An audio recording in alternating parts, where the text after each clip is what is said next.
Yo, what's going on, guys? Chris Bonner here, Overtime Athletes.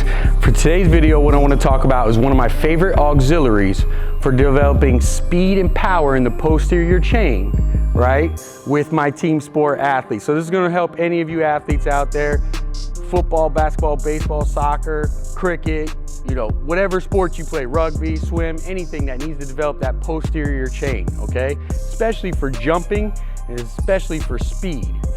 So the reason why I love kettlebell is because it's a little bit more dynamic movement, training that hip hinge. As opposed to a barbell, right? You're a little bit safer when you swing down and you're able to use the glutes and hamstrings to be able to pull up.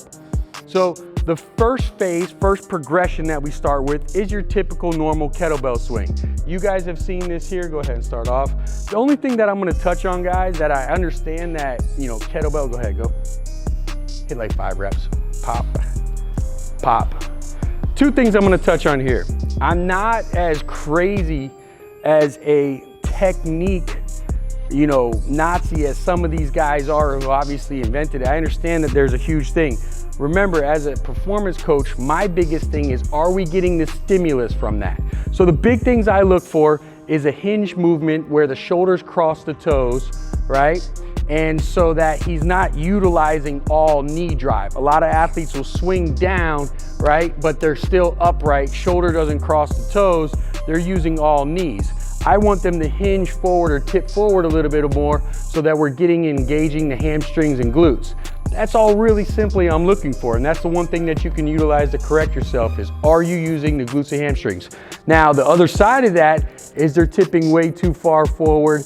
They're not reaching their glutes and hamstrings back, and they're putting a little bit more on that lower back. So you kind of want to be in between, and you want to make sure you're using the glute and hamstrings. Big thing I'm looking for, right? But from a progression standpoint, right? And I treat this just kind of similar to triphasic. So after we go through our regular ones, right? If I'm going through an eccentric modality, I'm going to perform kettlebell spikes. Now this is going to force Jordan to be able to decelerate through the glutes and hamstrings a lot more. It's going to place a lot more stress on that eccentric portion of the movement. So he's going to perform the regular ones like we just talked about. Go ahead, go. And all I'm going to do as his partner is I'm going to push them down. Now there's more velocity on the way down.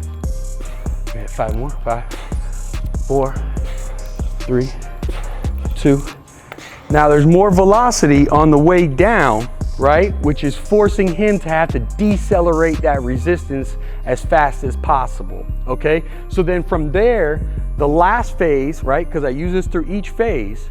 The last phase that we're gonna do is we're gonna add a little bit more concentric, right? So it's gonna be still rapid eccentric, but now we're gonna add a band. And what this is gonna do is it's gonna add accommodating resistance to it. So what you'll see, go ahead and set up, Jordan.